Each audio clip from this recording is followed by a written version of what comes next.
Blog Talk Radio.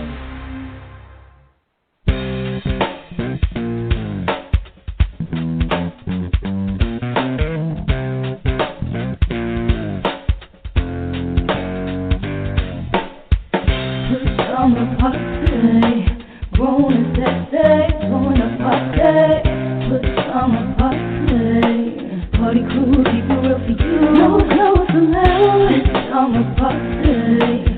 Grown and sexy, join the party. Put summer party. Party crew, keep it real for you. No clothes allowed. All right, welcome to another Friday edition of the Pajama Party. I'm one of your hosts, Poppa DD. I'm here with Ketel. Hello. And Redwine. Bonsoir, darling. All right. Comment allez-vous? Welcome to another Friday night edition of the Pajama Party. What's going on? Everything's going on. Yeah, you're right. Everything is going on. Woo, what a week. Action-packed week. Just like For last sure. week. I guess that's the new normal now. The plot is thickening. Action-packed week. Yeah, we done gone from pandemic to action. Get ready. Because I think it's all like a horse race to November. And, the ducks are lining up. If you're not ready, Well, got the whole move. well. So, Ketel, how you doing out there tonight? I can't complain. How about yourself, Papa? I'm doing all right. Doing all right. Good, good. You want to give us a little rundown of what we're going to be talking about tonight, or you up to it? Yeah, I'm up to it. Yeah, I'm ready. We got a lot to talk about tonight. All right, what we got going on? Fire in the hole. All right, fire in the hole. 45's been acting the fool. Hot topics tonight, Trump faces backlash over rally. Also, NASCAR bans Confederate flag. And U.S. retailers condemns racism. Oh, really? Hidden and quitted headlines. Walmart will stop locking multicultural products.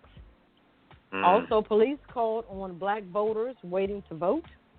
Louisville bans no-knock warrants. Also, Christopher Columbus statue debate rises. The NFL will spend $250 million on social reform. Okay. Wisconsin Jim apologizes, here we go again, about I Can't Breathe ad. Well, we're going to need a couple cocktails after that. So a cocktail of the week is called the Killer Bee Cocktail for tonight. What's popping with Poppa DD?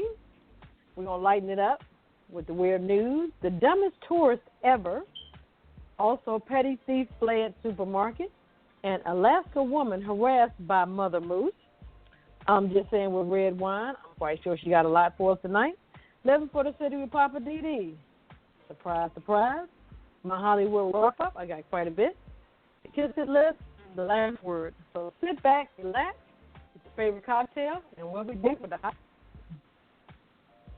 Hey, this is Redwine, just doing a few promos for the Pajama Party adult online radio talk show. You know how we do it.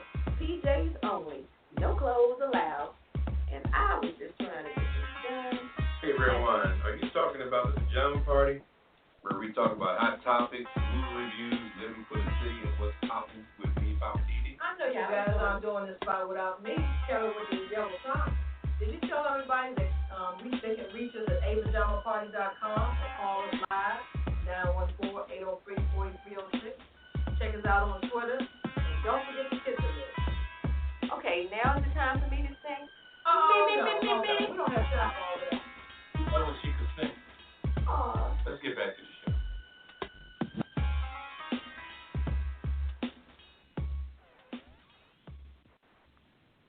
All right, welcome back to the Pajama Party. I'm one of your hosts, Poppa DD. I'm here with Ketel. Hello. And Redwine. Bonsoir, darling. Bonsoir. All right, let's get this thing started here. All right. I got the first Kick one. it over to you, Ketel. Yeah, you got the first All one. right. Let's get it rolling. What's happening on the hot topic?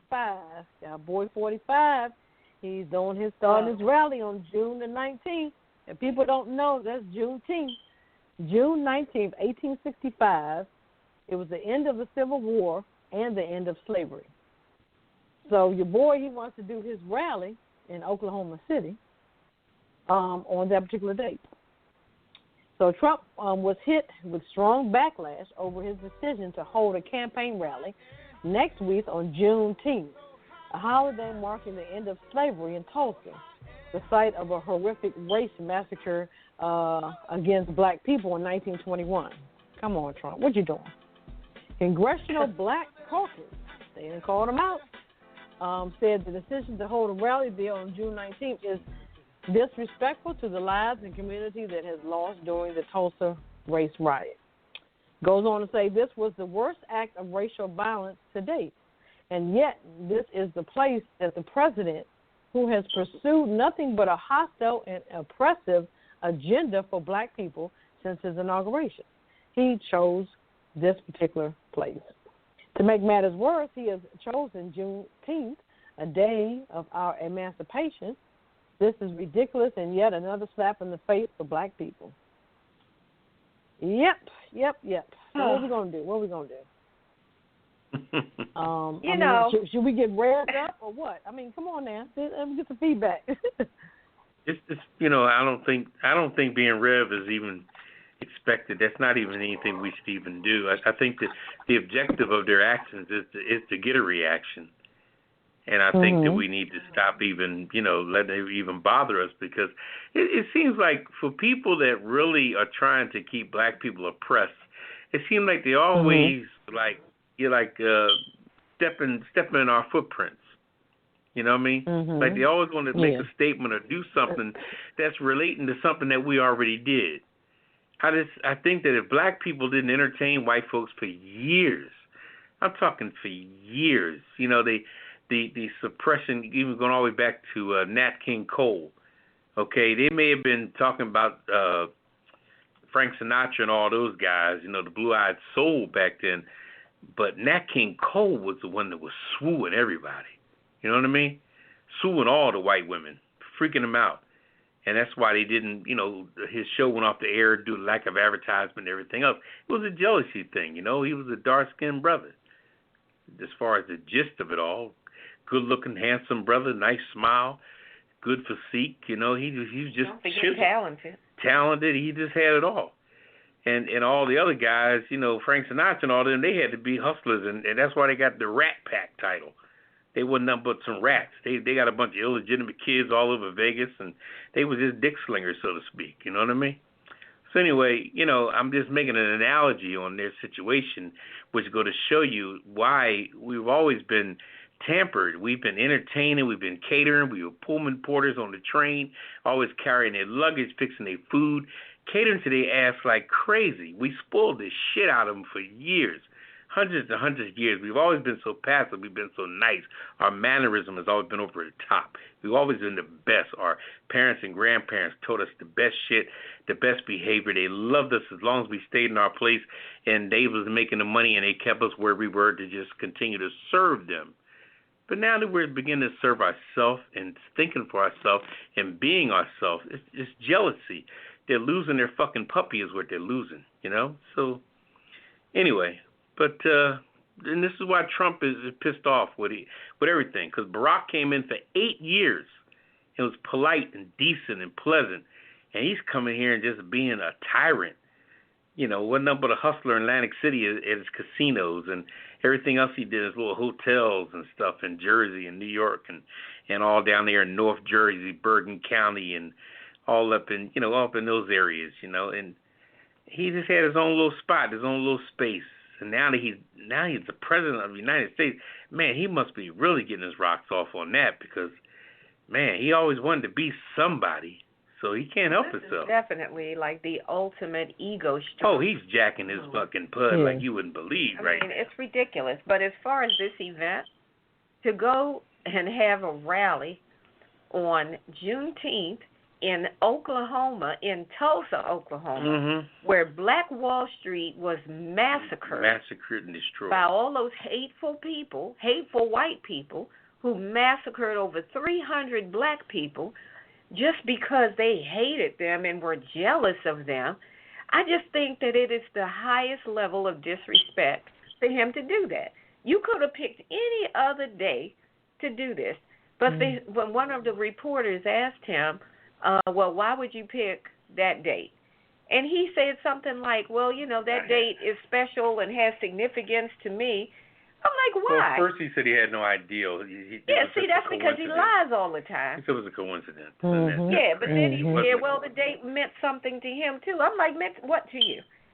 You're not from there. So what does this have? Why does this have any significance to you?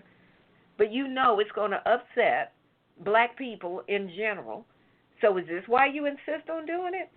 I just don't understand anybody who deliberately stirs the pot. It's like you just want to keep mess going. Because you think you can. But he doesn't realize that there's a whole other group of people coming at him. A whole other group. Yeah. I think he knows what he's doing. Go ahead, Kev. He knows I was just what going to he's mention. doing. Oh, yeah, I know he does. I think it's just a strategic move on his part, he's getting people revved up like us, and that's what he wants, apparently. Well, I don't like it, but, I'm not going to, go out and march and do anything like that regarding that. We got enough stuff to protest about. I just feel like, to me, this is just like throwing another log on the fire that's already burning. I think if we give him no power, don't even look at the rally. Don't even, don't give him no power. Don't even, concentrate on, concentrate on what we're supposed to be doing on this particular day. If it's a celebration, let's concentrate on that. Don't even give him the power. Don't even look at what he's talking about. So. I agree. Yeah. But I was just going to add, not relating to this, but it just reminded me, I'm not sure what city it was, but there were a group of, I think, police people, law people or something that were there at the White House meeting with him. And he, I want to say deliberately, probably was deliberately, but I don't know that for a fact, but the top 3 black law officials for that city were not included in that meeting. Now, how are you sitting there having a meeting about policing that particular city or that, area, but the top 3 now, black policing folk were not involved, not included, not invited. What the freak is that? See, that's the kind of shiggity that really pisses me off. That's classic. That's classic even in the job market. You can be so invisible even in the job market. You could be the one that's really carrying out the task, and you won't even be invited to the emails that were originally distributed. You get sent the email by your middle manager once he talks to the upper managers about what they want you to do. And then when it comes time for you to do your task, you finally get a damn email when you probably should have been on the email when the distribution was first put out. You know what I'm saying? And this is very common. His stuff trickles down to the people, and most of the time black people on the front line, even in supermarkets, everything like that. I go in Walmart all the time, and it's so interesting where you'll see they have a meeting in there, and there'll be like 25 black folks, and there's always 1 or 2 white folks running the meeting. I'm like saying to myself, why? What is this, a Tarzan movie or something? I mean, why is it like this? Are blacks just not applying for management positions? But every time they have a meeting in the auto department, and like 25 people back there, they're all gathered back there while people are shopping 8:00 in the morning, and all these black folks are hanging around. Everybody's leaning on something, listening to the meeting, and you got 2 poor white trash-looking white folks running this shit. And I'm saying to myself, what do these 2 white folks got that you 25 Negroes listening don't have? When y'all put in for a job, did all y'all put in there stock clerk when you filled out for the damn position? Did nobody put assistant manager, whatever, manager, trainee. It makes you wonder. It makes you wonder, like, do you like this position? And every time I walk by these meetings in the morning in these stores where they have these meetings in front of the customers, and I see all these black folks listening to a couple raggedy-ass couple white folks, I'm like saying to myself, damn, I feel like I'm walking on the damn plantation. And I'm walking down the aisles of Walmart, and the plantation is right there in front of me. I'm saying to myself, boy, this is crap. It is crap. And I don't know whether to blame the black folks for their lack of positioning themselves or the white folks for just thinking that they always got to be the ones walking around with the laptop or the tablet telling black folks what to do. And they ain't got no more education than they do. They ain't got nothing going on. They don't wear better hairstyles, don't wear better clothes. They ain't got nothing going on more than they do. It's just an atrocity. Anyway. All right. I'm going to let it go. Yeah, we'll let it go. I was going to say some more, but I'm going to let it go. Yeah, we'll let it go. We got a whole show to go. We got a whole show to go.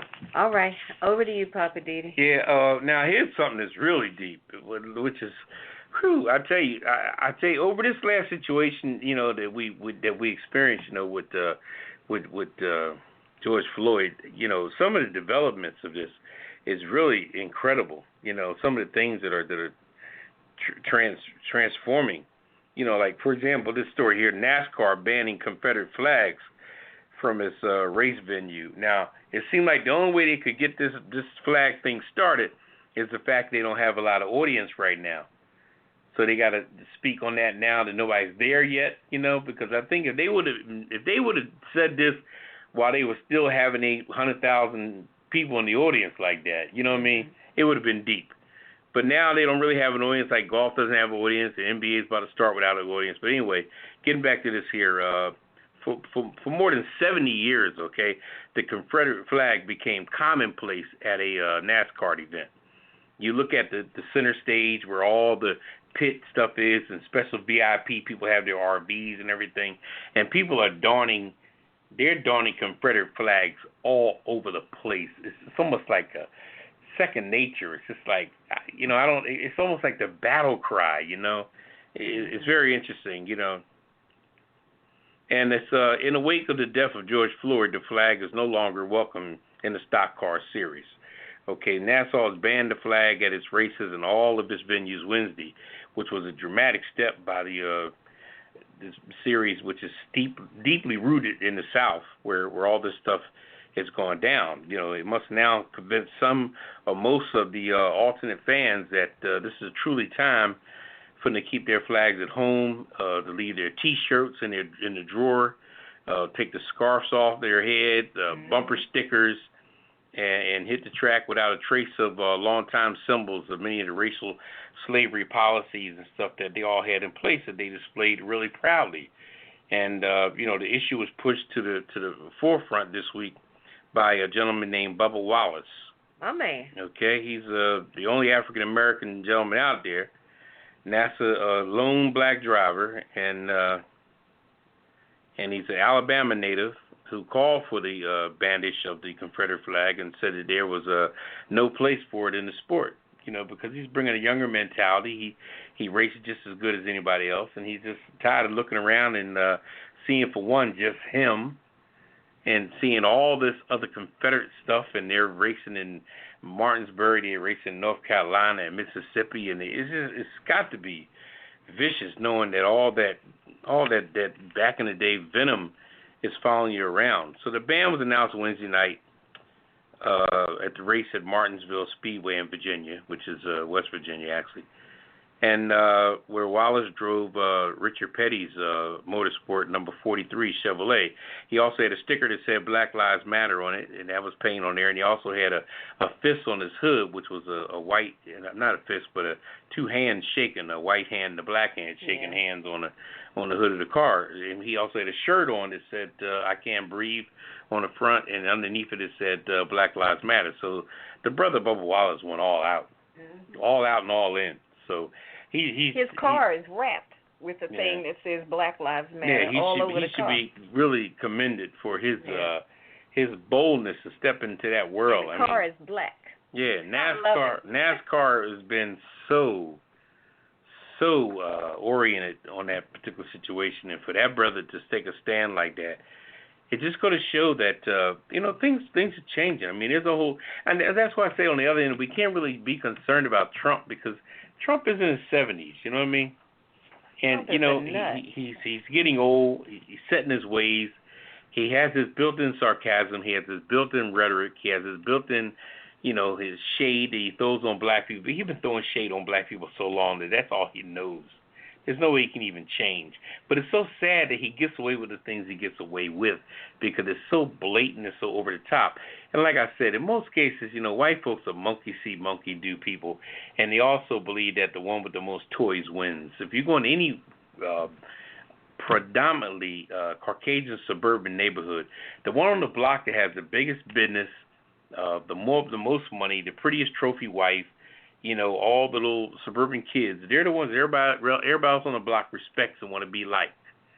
They can be really, when it comes to black people, like point fingers at us and put us down. But when it comes to their own people, they get in line like soldiers. And like I said, it's like the one with the most toys wins. And the one it's a monkey see, monkey do mentality. So all these people are afraid to challenge Trump because he has the most toys. And he's the leader of the monkey see, monkey do mentality. That's why the senators don't attack him. They don't talk about him. Everybody, when they talk at any venue, they talk like Trump is listening. Like he's going to evaluate them after the press conference is over. As soon as they get done with the press conference and go back in the White House, Trump's going to say, what do you mean? He's got to have at least 10 TVs up because he sees everything. Acts like he calls CNN fake news and all that stuff, but everything that goes on CNN, he comments on it. Anything that anybody says on there has to do with anything that he doesn't like, he sends a tweet out. He focuses on everything in the world. The gentleman that got knocked over, the cop pushed. In Buffalo. In Buffalo, that bumped his head. He commented on that, made a gesture. Why are you worried about all this little small superfluous stuff when you're the president of the United States? Why don't you worry about some major shit? And stop worrying about all this little mediocre stuff. Let the governors and the mayors and and everybody. He's putting out a conspiracy theory about that man. No, please. I'm not even going to repeat it, but let's just say a conspiracy theory. Yeah. And the man's lawyer is like, I don't even know where that insult even came from. Bleeding out of his ear and everything else. But anyway, that, like I said, our hats off to Bubba Wallace. Standing up in NASA, that's NASCAR. That's major. That's a celebration of the good old boys from way down. He deserves a round of applause there for the good brother Bubba Wallace. This round of applause is for you, brother. Yay, Bubba! All right, I got one last one for you while we're on the topic of racial justice. The retailers now, just in general, U.S. retailers, are saying that now they condemn racism, but the critics are saying you're still profiling us. So you can talk all that talk, but your actions say something different. So as racial justice protests have swept the United States, leading retailers have taken to social media to proclaim their commitment to equality. But such statements decrying racism in the wake of the George Floyd killing have been met with incredulity by some non-white customers, black folks and brown folks, who recount instances of being quizzed by sales staff on how you make your money. I wish a salesperson would ask me if I'm paying for something that has a little price tag on it. By the way, where do you work? I wish they would. I'll punch them in the throat. Anyway, people saying they've been quizzed on how they make their money and being watched through the shelves. People trying to see where you're going, what you're doing, and all that. Security watching you and stuff. Racial profiling, which inspired the hashtag #ShoppingWhileBlack, has proven to be a problem, and that the industry has largely avoided directly engaging in recent days, even as retailers are coming out publicly to condemn racism and promise greater diversity in their leadership. Black and Hispanic shoppers have questioned companies' sincerity, saying that even if they haven't been stopped by security guards, they feel routinely surveilled and unwelcome in stores in ways that white people do not. And the tension has in the past resulted in retailers making major payouts to settle profiling lawsuits. And you may recall the one when Starbucks had to close 8,000 of their stores for one day to do training on avoiding implicit bias. That was in April 2018 when two brothers were arrested in Philadelphia. Y'all remember that one? Mm. They were in the Starbucks minding their business, and somebody said they were loitering or something, and they ended up getting arrested. Yeah. So civil rights advocates are saying that they're hopeful that all this, all the protests and everything will lead to changes, not just in policing, but in other areas where the U.S. has fallen short of the promises that we say, one nation under all I forgot the daggone pledge, but you know the thing.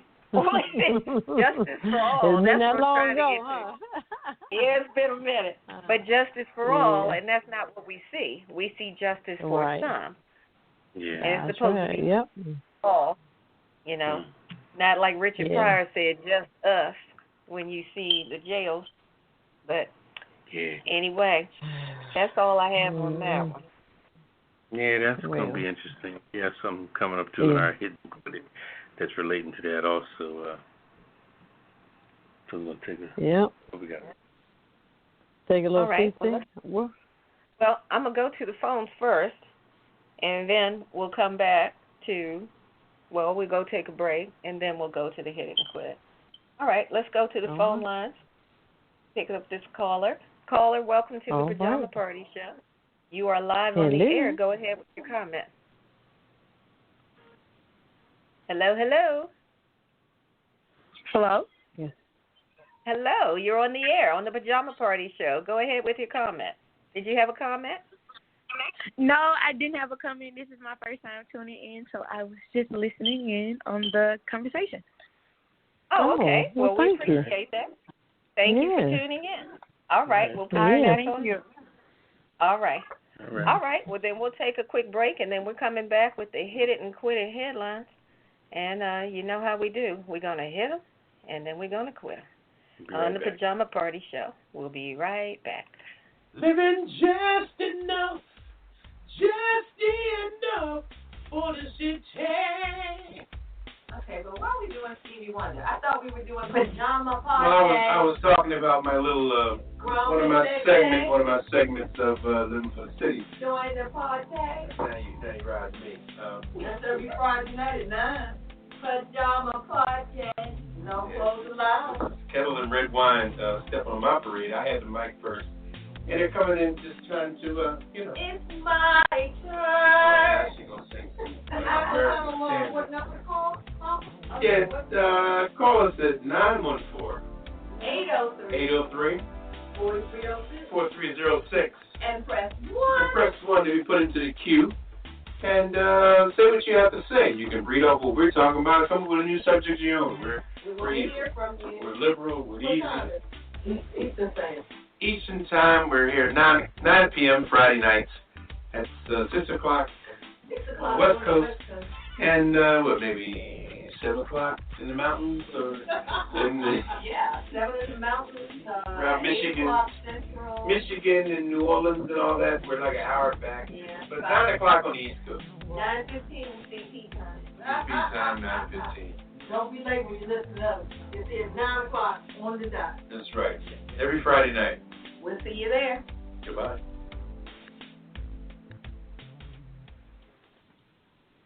All right, welcome back to the Pajama Party. One of your hosts, Poppa DD. I'm here with Ketel. Hello. And Redwine. Bonsoir, darlings. Okay, this next story, I've been noticing this for a long time myself, and it's so funny how things come full circle. I don't know whether by accident or it just happens or it's just God's way, but Walmart said they're going to stop putting multicultural products in locked cases. Now, I didn't really see stuff really locked down like that on the multi, but I do see having a bald head, I do see razor blades and stuff like that has to do with anything that black men are using often. It seems like anything that we want to use on a regular basis is locked up, got restrictions, and when they first started locking up razor blades, I was like, really? And razor blades is a choice, whether you want to use the latest or you want to grab the disposable joint, whether you're traveling or whether you got an electric one or the buzz thing, rechargeable battery. I mean, people shave their head and all kind of notions and their face and their beard and underneath their, wherever. And it's so amazing how, and then for Walmart to admit what they were doing, you got the nerve to put out a headline saying that we're going to stop putting multicultural products in lock cake. But why did you do it in the beginning? What the hell? Well, you know what I mean? So you're gonna lock up coconut oil or Afro Sheen Do It Fluid or the Ultra Sheen Fly Hair Pink Lotion. Remember Pink Lotion back in the day and things like that. I mean, everything is sulfur 8. Anything that we use that has a black overtone gonna be locked up. Damn, ain't nothing but some hair grease. Ain't nothing but some conditioner. Ain't nothing but some Worlds of Curls, some Bonner Brothers Jerry Curl juice, whatever it is you use. It's just you just using it. $5.99, $6.99, $4.99, $3.99. Damn, you locking up like we buying, like it's filet mignon. But ain't nothing but some damn hair product. That's how they were treating it. But they were only doing it in certain communities. Do you guys think that it's they're doing it purposely because black people buy those products, or because everybody buy those products and people are stealing stuff? We can't say it's predominantly black people. Well, you know what? I never was really for the objective of stealing. This is what surveillance is for. You know what I mean? You gotta, every time I look up and let's use Walmart as an example because we're talking about Walmart. Every time you look up at Walmart, there's a camera on your ass. Okay? So I'm sure that camera. But that's always the alibi. Right, but just like CVS, they started locking up those commodities that people, I don't know, black, white, whatever, orange, green, that were stealing those products. It was the liquid soap, lotion, those different products. They started locking them up because they were losing money. If people are stealing, but that's no excuse. If people are stealing, shouldn't that be the stuff that would warrant more surveillance? I mean, you can't dictate what you feel. People steal whatever they feel is important to them. I don't think the stealing is really right, but you know what's happening right now? Things are being cut. So you might have, say, 5 people on security in the background looking at the monitor, and you might have 2 people on the floor. They've cut that. So all they have whose problem is that? Is that the black customer that walks in the door's problem, or is that the problem with the store? But I can't even go with that, Ketel, because they've been doing that, locking up stuff for a long time. That's not a new thing. Yeah, I'm not. I just can't. So I don't think we should look at it as it being a racial thing. I think that we're just grasping the straws right now because all this racial tension right now. So it's like, okay, now you want to look up the shit, like you just said. Redwine, they've been doing it for a long time. So don't connect it to me. I don't. You shouldn't connect it to this exactly. Oh yeah, black exactly. thing that's going on. You shouldn't connect it to that. They trying to Yeah, everybody's trying to act like they're letting letting the bear trap out of the bear out of the trap with one leg at a time. But the reality is that they weren't just locking up products over a certain amount because of fear of theft. Had been locking up products that black people use. They were not locking up. You sure Krell. White people don't use those products? Like I said, they've been locking up soap. I'm not saying deodorant. White people don't. I said they're locking up stuff that they know black people use. I'm not saying white people don't. I'm saying they were targeting the products that black people were buying is what they were locking up. Like those razors that Poppa DD was talking about, they're locking up not those throwaway big razors that most white men use. They're locking up the ones that are specifically the black man shavers and all that kind of stuff. Yeah, the ones that's going to go across your head, nice and smooth. And, you know, but you know what? But, you know, Ketel, I think that you really answered your own question, though, is that if you have the assumption that black people are stealing and you don't have the manpower or woman power to oversee the traffic or to see who's in there, then you lock up stuff, because if you're assuming that race is stealing, then you lock up what they use. This way you don't have to watch them so much, because you know that the stuff they going after is locked, and they're going to hit a little buzzer, and they're going, I need to get it out for, I need a toothbrush, whatever they need. And, you know, so it's almost a catch-22, is that they're trying to save their surveillance and save all the stuff they got going on, but deep down inside, you know, it's sad. But this has been going on for years. This has been going on for years. Yeah, it's not a new thing. It's just that now it's being brought to the forefront. But to act like you dropping something. Act like you dropping something. That, you know, I tell you, we talk about Trump all the time and his manipulation on black folks, man. We're getting shanghaied by everybody. Everybody been sticking it to us hugely. And it's just been, been making money, been making life, been making a career. They just been making everything off the backs of black folks, like every day. And then give you the worst stuff in return, you know, and it's just so, it's vicious. It's very vicious. I mean, and if you're sleeping on that, boy, you need to wake up. In every aspect. Right. Even if your ass is Uncle Tom, you need to wake up. Right. Anyway. All right, we're going to hit it quick, like you said. Keep moving. Yeah. Police were called on predominantly black voters waiting to cast ballots after midnight in Georgia. This is crazy. The widespread problems of polling locations throughout the state of Georgia during this Tuesday primary election forced many voters to wait on lines for multiple hours, sometimes well after the polling locations were scheduled to close. My thing is, well, okay, well, how did they end up voting?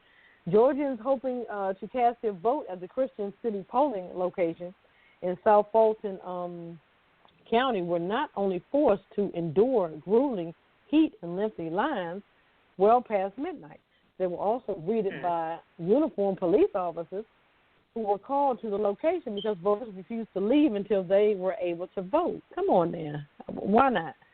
The Georgia senator and chair of the state's Democratic Party, Nikema Williams, who had already cast her vote earlier that morning, was at the Christian City polling location offering support to those waiting in line, that was pretty good.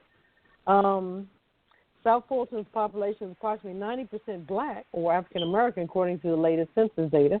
5 hours and 37 minutes after polls should have closed, the last voter cast a ballot in Georgia, and the police were called on us. Come on now. 7 police cars were called because black voters refused to let their voices be silenced. This is why we march and why we vote. I know that's right. There you go. Okay. This is why we do these things. So, and that voting is all messed up. I mean, I don't know what the results are yet, but the level of confidence is low. Right, and my thing is, are these ballots going to be counted? These people that voted, you know, just because the polls closed, are those votes going to be counted after, you know, they close after hours? They're supposed to be, because it's not the voters' fault that it took 5 hours longer than it should have. And you know, the next day, the man who, I forgot his name, who's responsible for that, he's pointing fingers at everybody else, talking about, well, they had people who weren't well trained and they were trying to handle the machines and they didn't really get the training. And he's blaming everybody else, but the buck stops with him. You were supposed to oversee that whole thing. Right, but you know what? They came from like 1,500 polls to almost less than 100 polls. So everything is being cramped in these, you know, under 100 polls. That's just ridiculous. How can you do that? It was all ridiculous. And then on top of that, they had new machines. They were using new machines that people were not familiar with, so people were taking more time, I think, than they normally would because of unfamiliarity with the machine itself, the staff, the voters. I mean, the whole thing was just messy. Right. But Georgia has a history of messy voting. Right, but they still trying to suppress the mail-in votes because your president has talked about that so bad that people, they don't feel confident in doing it. But to me, that's the safest way to vote. Just long as they don't cheat as far as that. Right, but as long as they don't cheat. Stacey, she did mention she got her absentee ballot, but the envelope was closed. She tried to open it, but she was unsuccessful. So she ended up going voting, at the polls. Those things they do different things to discourage us. That's all. And that pisses me off. It's some crazy stuff going on. That's all. That's been going on for crazy. years. Yeah, I know it has. It's just ridiculous. But until we change some laws, it's not going to change. It's going to be the same. And this jackass of the president. In order to change the laws, we got to vote for new people to get in there to change the laws. So it's starting to sound like a catch-22. If we can't vote right, Look, that's why we protest. We got to do something. This is crazy. Shit. It is. Yep. All right. Well, let's go to Louisville. Lawmakers banned the Louisville Metro Police Department from using no-knock warrants on yesterday. Thank God. They finally got that one passed. No-knock warrants, no more. And this was based on what happened to Breonna Taylor, who was murdered by the police with a no-knock warrant in cold blood in her own home. She would have been 27, I believe, last week was her birthday, would have been her birthday. So they had finally voted, I think it was a unanimous vote, to pass the measure known as Breonna's Law. Yay, finally, somebody did. So this law, Breonna's Law, mandates that the Louisville Police Department officers wear operating body cameras. Not just a body camera, but it has to be an operating condition when executing any warrant and retain the recordings for at least 5 years. And that's coming from the protests from all over the country to end the systemic racism and the violent police tactics that are, of course, disproportionately affecting people of color. So the Louisville Mayor, Greg Fisher, said that as soon as that bill hits his desk, he is signing it. So we can call that one a done deal. So I salute Louisville for finally getting something done. I think that's the first piece of legislation that I'm aware of. Well, no, that's not true, because in Minneapolis, they got rid of the chokehold ahead of this bill being passed. So they've banned the chokehold. That was the guy that was selling the cigarettes. I forgot his name. Gardner. No, that was Eric Garner. That was in New York. Minneapolis is where George Floyd was murdered. So I think within a week and a half or so, maybe 2 weeks after his murder, Minneapolis voted to get rid of chokeholds, to tell the police they could no longer do that. So progress is being made, slowly but surely. Yep. Thank you. All right, back over to you, Poppa DD. Let's see here. Wow, I guess the Spanish folks got their way on this one here, boy. That battle between Christopher Columbus and the Spaniards, boy. Whew.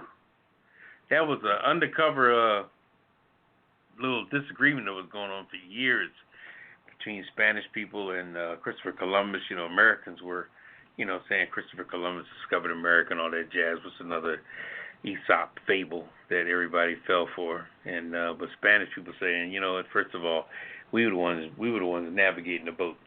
Okay, Mm-hmm. Christopher Columbus may have knew the Queen and all that, and was able to shice her some money and get what he had to give for us. But it was our boats, you know, the Nina and the Pinta and the Santa Maria. Sounds like Spanish boats to me instead of Italian boats. Okay, that's what it sounds like. The Nina, the Pinta, and the Santa Maria, the 3 boats that allegedly discovered America. So Spanish have been battling that Columbus Day for years.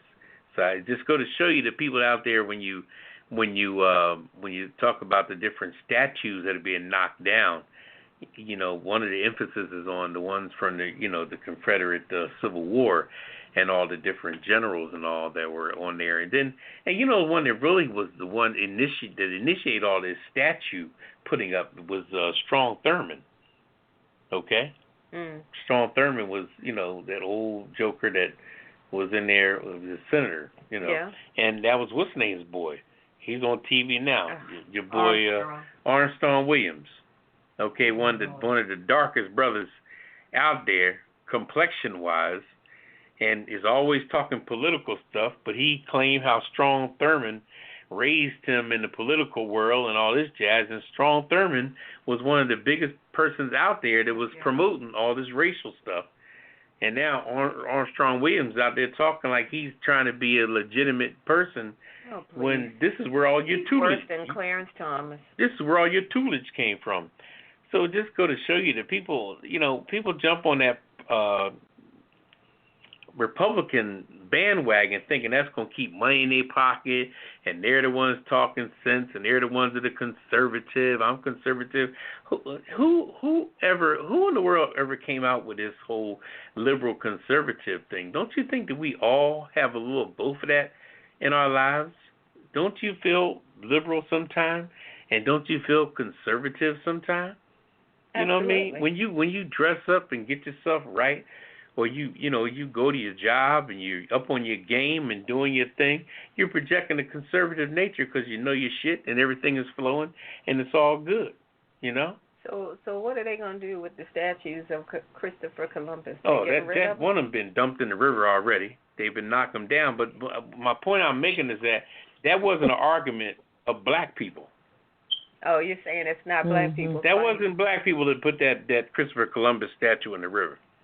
Okay? And this happened in New York City. And it was a 14-foot marble statue, and it stood at a Columbus Circle outside of Central Park, and that joint now is in the Hudson River. Okay? And that was, and like I said, look at the undercoat and situation on that. That was not black people that knocked that sign down. That was a feud between the Spanish and the Italians on that. So, well, the Native Americans had issues with it. Well, exactly. So while they were all out there protesting, Native Americans and the Spanish people was like, you know what? Fuck all this. Look, I ain't too much worried about this they said while we're at stuff. While we're at it, this Christopher Columbus joint, let's take this down. So they knocked that down. They knocked a couple Christopher Columbus ones down. So they got their wish. So even over in Europe, they took down a couple Christopher Columbus signs. So, but it's just vicious, It's vicious. I mean, the things that are happening right now. I mean, I'll speak on a little more in my segment. What's popping, but So I wonder if they're going to rename the circle. Mm-hmm. Yeah, exactly. Because that circle is called Columbus Circle, and they knocked down Christopher Columbus statue. Yeah, I know a town in New Jersey that they call Columbus Park, and they got Christopher Columbus statue right there in front of the thing there. But they, Well, what about the District of Columbia? Is that named after him too? Nah, I'm not sure. No, it's not. I doubt it. All right, I'm going to get to this next article. Bump his damn ass, Christopher Columbus. Okay. All right, the NFL is spending $250 million on social justice initiatives. NFL is committing to $250 million over 10 years to social justice initiatives targeting what it calls systematic racism and supporting the quote-unquote battle against the ongoing and historic injustice faced by African Americans. Always our fight right now, right? Okay. The league, which has raised $44 million in donations to its Inspired Change program, announced the additional $206 million committed Thursday. It plans to work collaboratively with NFL players to support programs to address criminal justice reform, police reforms, and economic and educational advancement. Okay. Less than a week ago, Commissioner Roger Goodell denounced racism in a video prompted greatly by players, video seeking NFL action. The players want to see definitive action, of course, but there has been increasing distrust of the NFL since San Francisco quarterback Colin Kaepernick and others began kneeling during the national anthem in 2016. See, so recover from that. That's been, 4 years ago.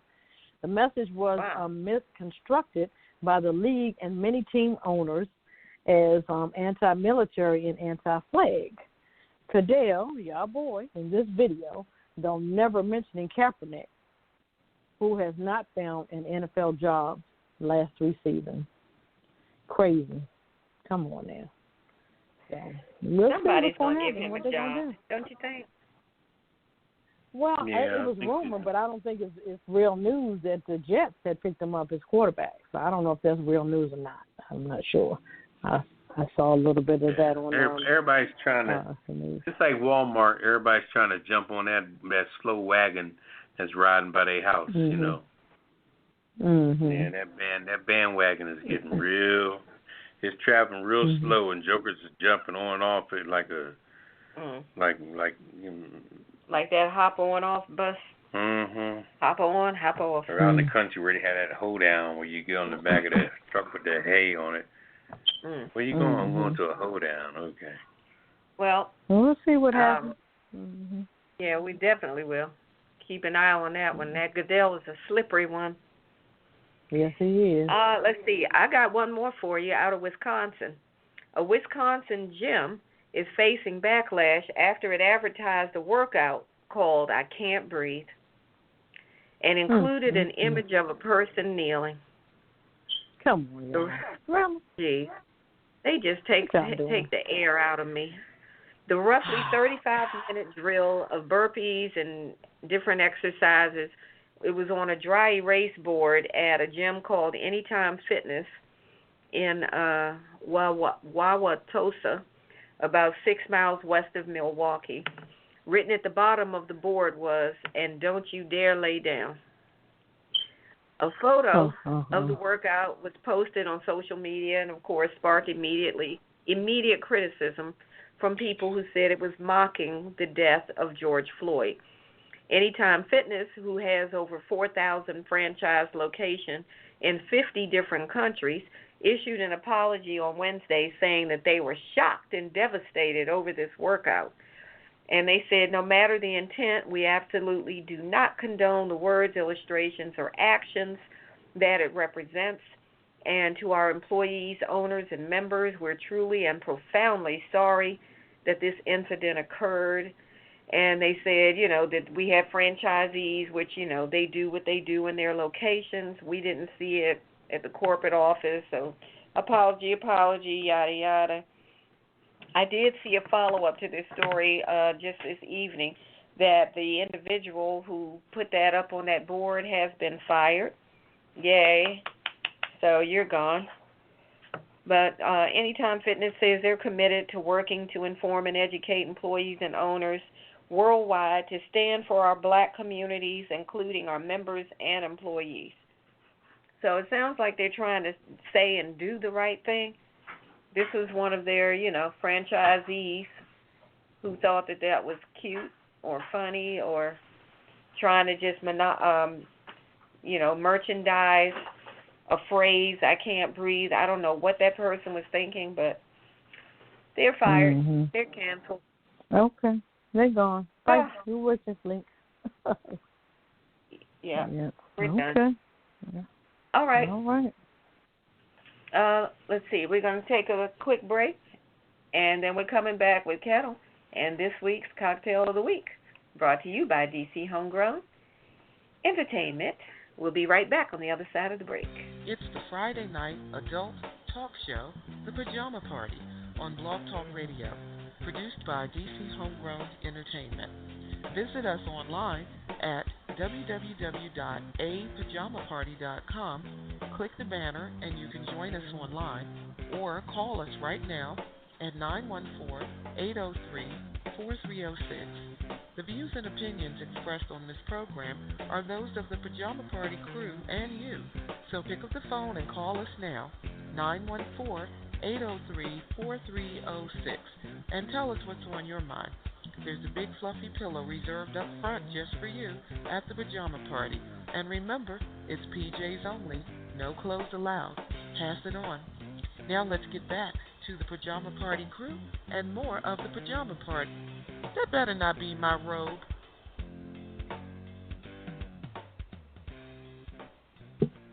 Welcome back to the Pajama Party Show.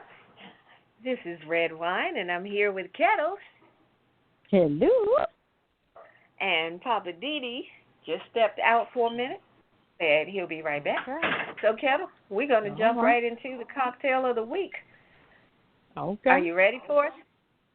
I'm ready. Oh, it's a good one, too. All right. It's called the Killer Bee of Cocktails.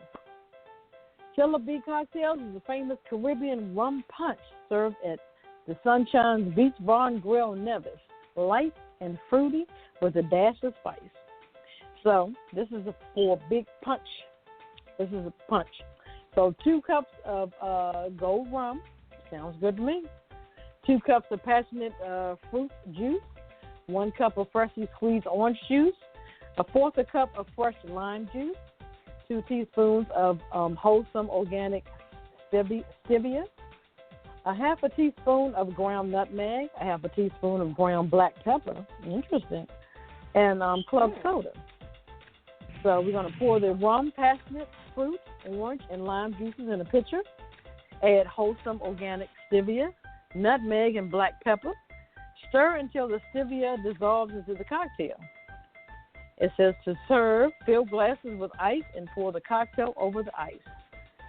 Leave room at the top of the club soda. All right. Top each glass off with 2 to 3 teaspoons of club soda. Stir and add fruity garnish. And that is called the Killer Bee Cocktail. Okay. Right. Killer Bee Cocktail. That sounds delicious. That pepper, man, that sounds interesting. That little bit of pepper in there. It does. Yeah. It seems like when you add different ingredients, it does change the taste of it. So. Yeah, absolutely. Mm-hmm. Okay. Yep. Well, that will be posted on the website at apajamaparty.com. Look under Cocktail of the Week, and you can get that recipe. It should be up by tomorrow.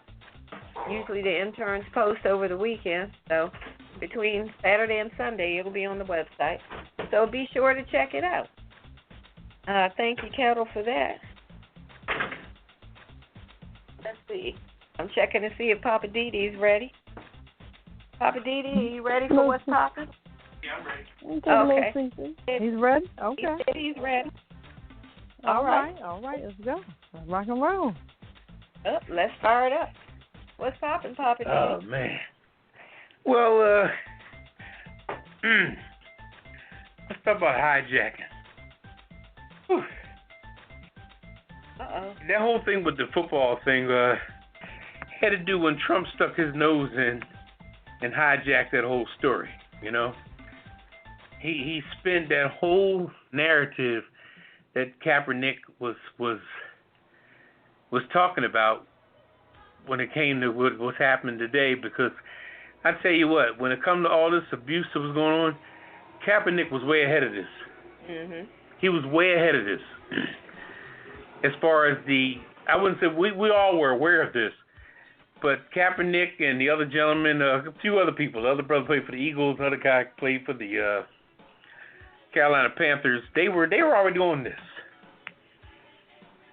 And Trump came in and changed the narrative, claiming that they were kneeling because they were anti-flag, they was anti-American, and the owners, like I said earlier, what did I say about white folks? Monkey see, monkey do. The one that got the most toys wins, okay? So being Trump is the president, he got the most toys. All 32 of those rich owners followed suit on him like it was a casual thing in the suburbs. He had the biggest house, nicest car. the handsomest children, the best job, and everybody on the block wanted to be just like him. And that's why all those owners in the NFL was kissing Trump's ass, fell for the story, and they nixed him. They all got together and they ostracized Kaepernick, straight up. And even Goodell was behind that too. Now he's coming out saying that we got it wrong. What do you mean you got it wrong? You listened to Trump and what even listened to the men that was playing under your foundation. This was your situation.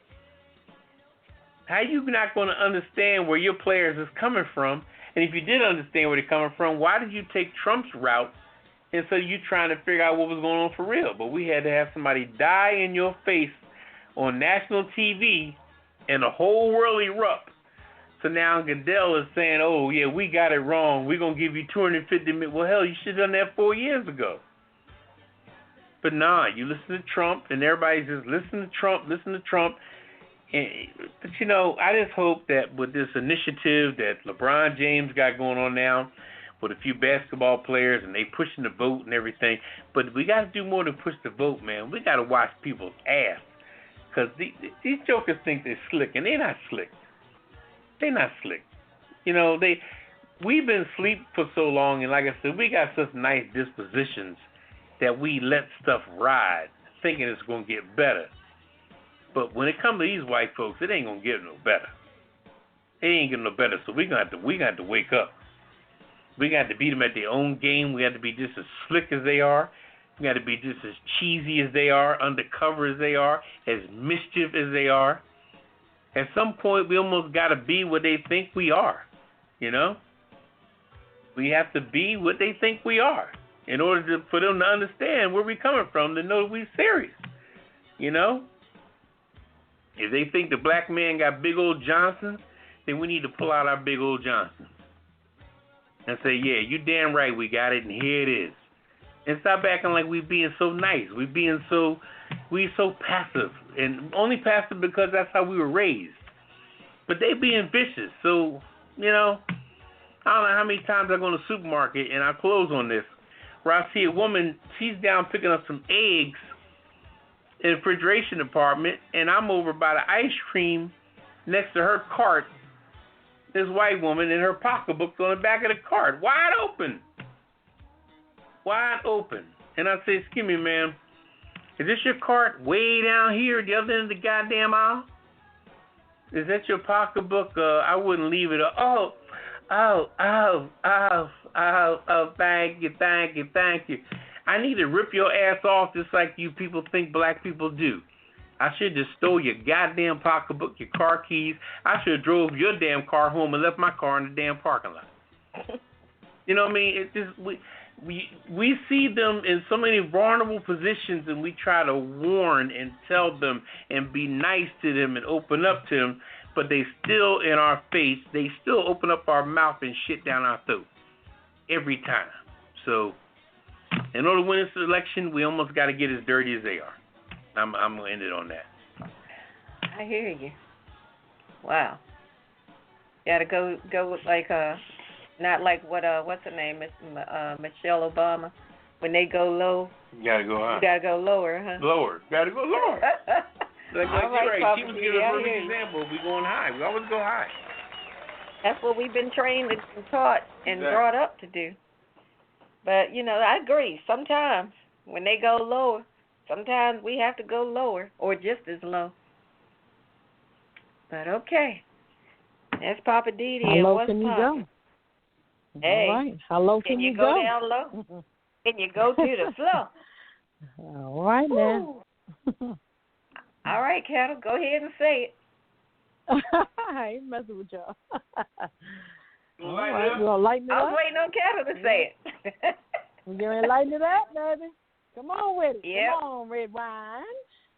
All right, we're gonna lighten it up and hit the weird news. Let me take you on a safari. This is the dumbest tourist ever.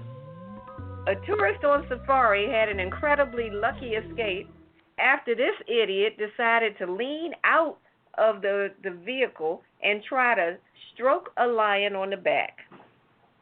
Now, how stupid is that?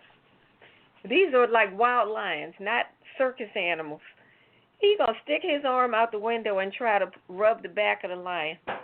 The clip, it was a short clip, film clip filmed on tour at the Serengeti National Park in Tanzania when visitors couldn't believe that their van was even able to get like within inches of wild lions out there. And then the big cats seemed like they were happy to just mind their business. Nobody bothered them. People were taking pictures. And then all of a sudden, the temptation got to be too much for this one passenger who then leans across somebody and sticks his arm out the window and tries to pet that lion on the back. Now, at first, the lion didn't react, and then all of a sudden, the mood changed. The lion turned his head around and started to growl. Everybody started panicking, telling the man, close the window, close the window. So he reached back, tried to slide back across, and before he could, the lion roared angrily and jumped like not inside but into the vehicle. As the cameras and everybody ducked down, the lion is then, you could see him on the video, staring right into the eyes of the people as they're all scrambling trying to get out of the way. Now, this is a dumb thing to do, of course, and they went on to say that you could get yourself killed, or if you survive it, you'll be banned from national parks for doing dumb stuff like that. I don't know what possessed this man to stick his arm out of the window of the safari jeep and try to pet a lion. He's lucky he didn't get his stupid arm taken off. I tell you what, that's one way to mess up a vacation. Everybody's taking pictures, and all of a sudden you see somebody's arm ripped off. Ain't nobody trying to see that. Mm-hmm. Right. All right. I'll go next. Give Papa a rest for a second. Okay. This Alaskan woman out walking harassed 30 minutes by a mama moose. Anchorage, Alaska. An Alaska woman out for a walk with her dogs, of course, was repeatedly harassed by mother moose and left with bruises, and a torn shirt after the moose kicked her in the chest during one of its charges. Donna Rogers, 82, said her ordeal with a huge angry mama moose with two calves lasted about 30 minutes on a military base maintenance trail. Rogers said she was talking with her son on the phone when the moose appeared on the trail at Joint Base Elmendorf, Richardson. The dog started barking. Then this huge, angry mama moose came flying out of the side of the road, she said. The moose charged two of Rogers' three dogs who ran in different directions. They got the hell up out of here. She thought she could get back to the truck in the parking lot, but could not. Rogers ran down the trail with her smallest dog and moved behind a wooden sign. She attempted to block the moose with her pet stroller and danced around the sign, evading the moose's charges for the next 20 to 25 minutes. Sometimes the moose would disappear into the woods only to charge from a different direction. Wow. Eventually, the moose kicked and hit Rogers in her chest again. I remember looking down at my shirt and saying, she tore my shirt, and now she's going to come back and get the rest of me. Wow. She plans to return to the trail and is not angry at the moose. What the hell is what kind of shit is this? Is the 82-year-old woman crazy? Maybe she got hit in the head or something. Oh, God. Wait a minute. This 82-year-old woman survived being attacked or hit or kicked or whatever by a moose. Right. And she suffered bruises in her chest and finger. And she's going to go back. And she wants to go back. Okay. Yeah. Okay. Yeah. You know, okay. She had to be white. Woo. All right. Poppa DD, what's your weird news tonight? This one here. I don't think nothing can top that. They crazy. I don't know. This one here, this happened in Berlin, Germany. This petty theft in a supermarket. He stole 5 euros of food, which is $5.65 in German money. Police say the German man fled the store after stealing $5.65 of American money and food, and ran out so fast that he forgot his 8-year-old son. Oh my gosh. So the Berlin police said this Saturday that the 29-year-old suspect ran out with the $5.65 worth of food and was trying to steal it. When he was stealing, he triggered the alarm at the supermarket checkout late Friday. Police said that the man's 8-year-old son was left behind, so the man was quickly apprehended when he came back to find his child. And they said he fell when he was escaping, so he had to go to the hospital before they arrested him. I mean, what a jerk off. Anyway. What the hell is going on? This happened in Berlin, Germany. That's weird news. This must be the idiot review. We got 3 idiots. Yep. One want to pet a line. The other one out here want to go back where the moose attacked her. And this man want to rob a store and forgot he left his son in there. You go see. Yep. Okay. Yeah. Well, that wraps up our weird news for tonight. Good gracious. All right, we're going to take a quick break, and then we're coming back with the world famous Redwine. We'll be back on the other side of the break.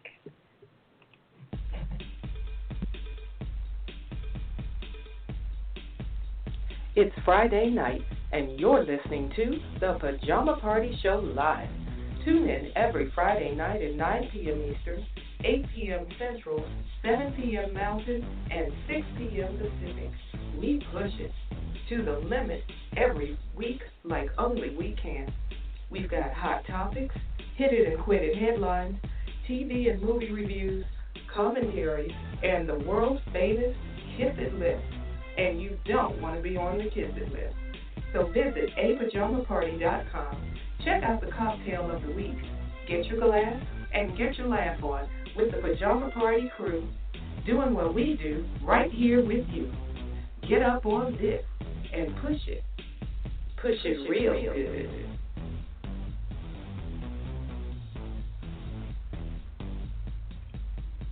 All right, welcome back to the Pajama Party. I'm your host, Poppa DD. I'm here with Ketel.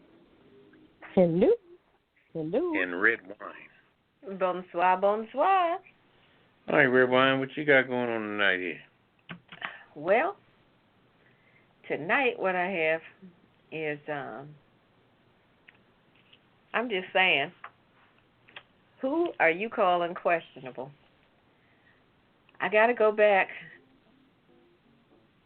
and talk about 45 some more. I'm sorry, but, you know, he makes it kind of hard to not talk about him because he says the craziest stuff. And you just have to kind of scratch your head and go, what? He wants to stay relative. Well, relative, relevant, whichever. Relevant, I meant to say. Well, in an interview with a black reporter today, Trump said that while President Abraham Lincoln, who freed black people from slavery during the Civil War, and while also saving the Union, did some good, the end result of the 16th president's actions were always questionable. I'm like, wait a minute. The end result of what Lincoln did was questionable? I'm just saying, who is Trump calling questionable? All of the crazy things that he says and does, you have the audacity to talk about anybody's actions being questionable? Trump's odd comment happened during an interview with a Fox News reporter, of course, but it was a black reporter. His name is Harris Faulkner. Now, he sat there in front of a black reporter and made these asinine remarks. So he's talking to Harris Faulkner, and Trump also claimed that he had done more for the black community than any other president, with the possible exception of Lincoln. And that's when I thought maybe my ears are drunk, and I'm just not hearing this right. So I had to, run it back in my head to make sure I heard what I thought I heard. So then Trump said, so I think I've done more for the black community than any other president, and let's take a pass on Abraham Lincoln because he did good, although it's always questionable. So this black reporter said, as a follow-up, then Trump said as a follow-up in other words, the end result. That's what he was calling questionable. So he says to this brother, in other words, the end result. So, of course, now I'm feeling real dizzy hearing this. What does he think that he has done for overall for the black community that other presidents didn't do, or that he's done so much more for the black community? I really would like to know. Can somebody, tell me? Is there a list? Is it posted somewhere? Because I'm not aware of it. I don't recall whatever these benefits and alleged good things are. So I think he really confused the reporter, too, because his response was, well, we are free, Mr. President. He did pretty well. He was talking about Lincoln now. Now, you would think 45 would have just let it go, but 45, he doubled down with the crazy. So Trump said, you understand what I mean, so I'm going to take a pass on Abe, Honest Abe as we call him. So he's calling Lincoln's actions questionable. How about having peaceful protesters forcibly removed from Lafayette Park so that you can walk through for a photo op with a Bible that's clearly not your own to pose in front of a church that you've only been inside of once in your life? I would say that's questionable. Or when you can't even tell the truth about hiding in a bunker that you claim you only went down there to inspect, I would call that questionable. And that's just the first two things I can think of that happened in the last week or two. This man is full of questionable actions and questionable statements. How dare you? Not that I'm a lover of Lincoln, but, give the man some credit. Whatever his motives were, he did sign what was necessary to liberate slaves at that time. So I'm just saying, to say that his actions were questionable, Trump needs to really just stop talking. So, of course, I'm not surprised that Trump says this kind of stuff. But one thing I see, Trump exposes himself, his true heart, when he goes off script and starts talking from his mind, from his heart. Because that's when he tells the truth and tells on himself. As long as he stays on the script, he'll recite the words that were written for him. But once he goes off the script and starts rambling, that's when you hear the real 45 come out. So it doesn't surprise me.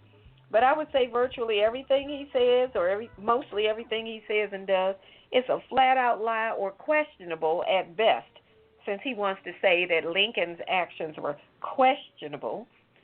So that's all I'm saying. This is Redwine. I'm just saying Trump, to me, is the epitome of questionable. So he really needs to go have several seats talking about who's questionable. You don't tell that brother, you know what I mean. No, I would have told, if I had been that brother, I would have said, no, I really don't. What do you mean? Are you saying it was questionable to free the slaves? You have a problem with that? What do you mean? Please clarify, sir. Jerk off. Oh, sorry. Not you, Redwine. That was a good one. Okay. That's the way the rotten cookie crumbles. All righty. Living for the city, Poppa DD? Yeah. Or you need a regroup? Okay. All right, what you got I'm for us? ready. We might as well get it in. I tell you, I just think that we all have to take a break on everything that we hear and see, and don't even really take it serious. Don't even let it get underneath your skin, because people think they know us and they really don't. I think that if we came off on something new, we would really flim-flam everybody. We would manipulate the hell out of everybody. Because every time people talk about black people, they always use terms like black people, but then they want to go with this whole African American terminology, which you can call me black any day, and they want to go with this African American terminology and make it sound sophisticated or what have you, and then they say terms like the black community, and they say things like the black neighborhood or black people, and they act like that we're all in this mixture that when you stir it up and put it in a pot, it just makes pancakes or makes French toast or whatever. And they always know where to go find us, or they always go know how to talk about us, what's going to piss us off, like they know us so damn well. When, as we know as black people, that there is so many shades of black, it's not even funny. There's so many different people of blacks. You got the rich-ass LeBron James. You got the rich-ass Tyler Perry's. You got the rich-ass Oprah Winfrey's. You got the rich-ass Michael Jordans. Hell, they ain't living in no fucking neighborhood. They got their own goddamn acres, I'm sure, somewhere, you know?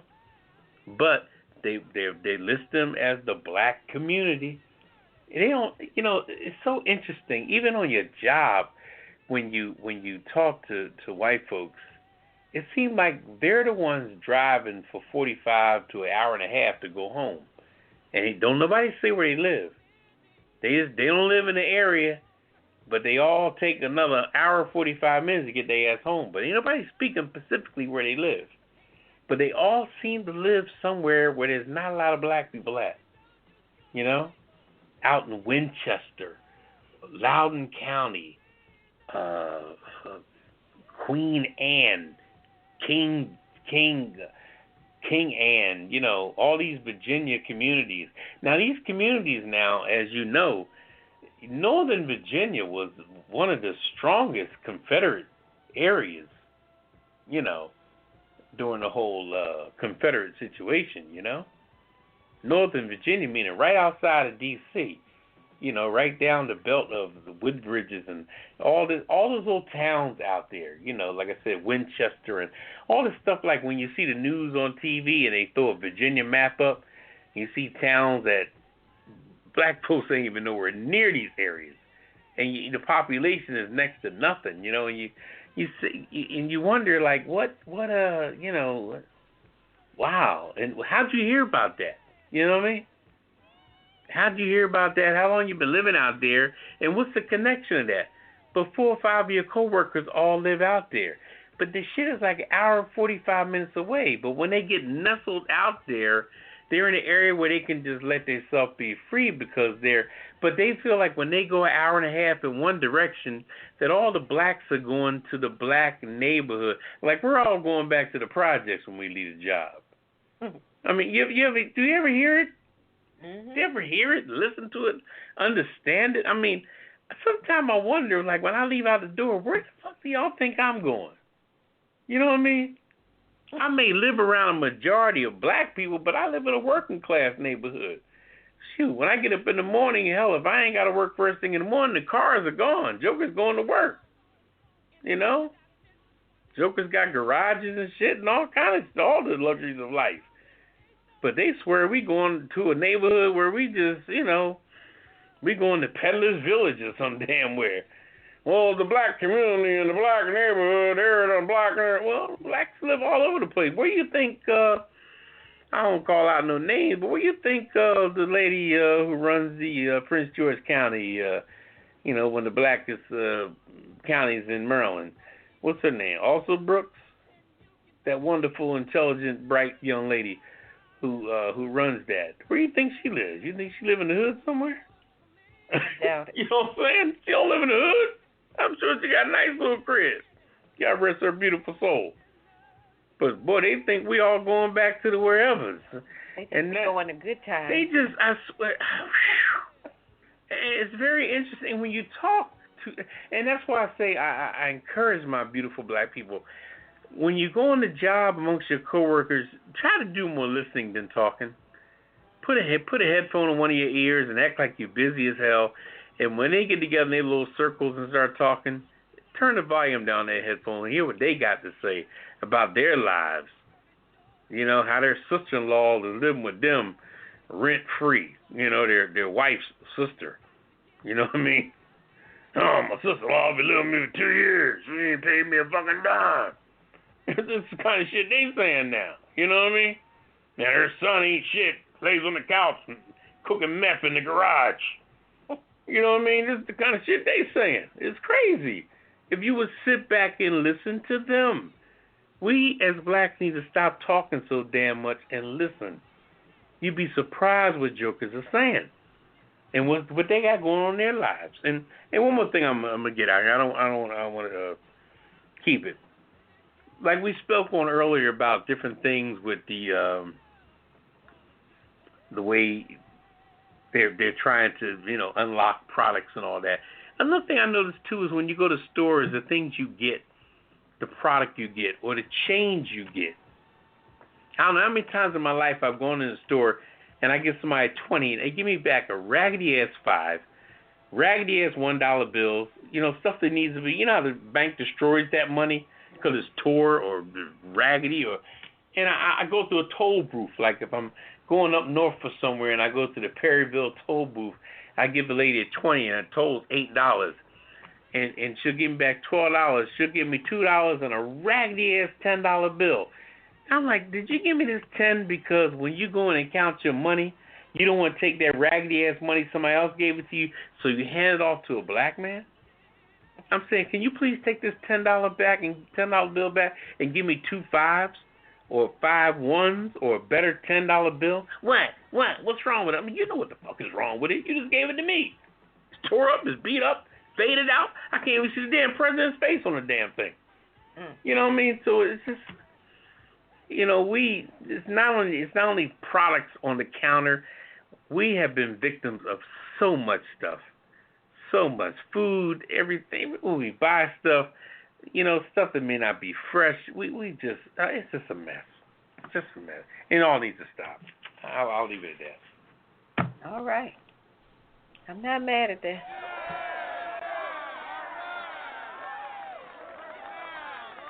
On that dirty money. Oh, my God. Looks like disease on paper. Mm-hmm. I don't want it. I don't want to touch it. I don't want any. Trying to hand me that pawn that stuff off on me. I'm like, really? No, thank you. It might have just come up on top of the stack. She might not have just. Don't you dare give her a break. don't you go there, you passive Negro. So damn passive. Oh boy. No, she's a nice white woman. She just took that money. It was just the next one on top of the stack. You see how we sound? That's our problem right there. Right? But Redwine is saying that's our problem. Well, she probably meant to. Oh, boy. Always give them the damn benefit of the doubt. She meant to do that shit. Anyway. Okay. You're listening to WPJP, Blog Talk, Internet Radio in Washington, D.C.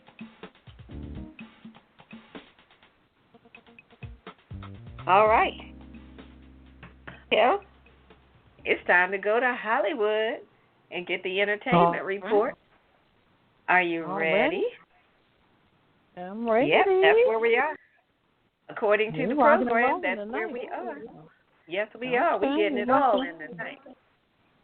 Y'all must be tired, ready to go to bed. I'm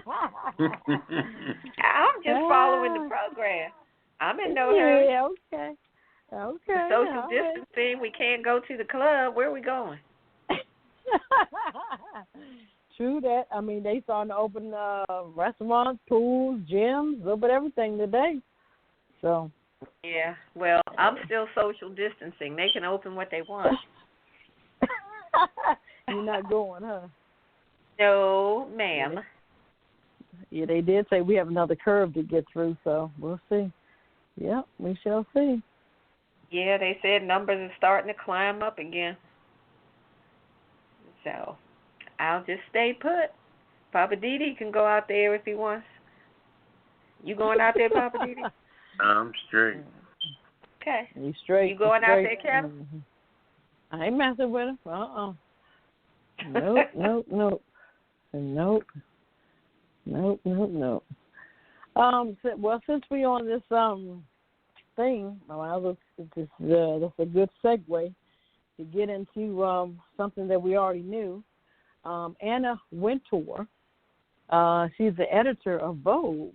She acknowledges lack of support for black staff on Vogue. Many high-level media executives have come under criticism in the past week as former employees have spoken out about hostile and racist work environments. Really? So the editor-in-chief, Anna Wintour, of Vogue, she's been the editor since '88. She's the artistic director and the editor, has admitted to a hurtful, intolerant actions at her own publication. So she puts out a letter to her employees. She says, I want to say plainly that I know Vogue has not found enough ways to elevate and give space to black editors, writers, photographers, designers, and other creators. We have made mistakes, too, publishing images or stories that have been hurtful or intolerable. I take full responsibility for those mistakes. Okay. Well, that's a good thing or not. I don't know. Okay. Anyway, so she did acknowledge it, so that's a good thing. So, all right. Yeah. Going on. Yeah, finally, yeah. Well, I guess because all this is going on, I guess she said, well, it's time. So this is the right time, I guess. I give her time, but okay. Yeah. Long overdue, but yeah. Kelly Clarkson files for divorce from Brandon Blackstock after nearly 7 years of marriage. Interesting.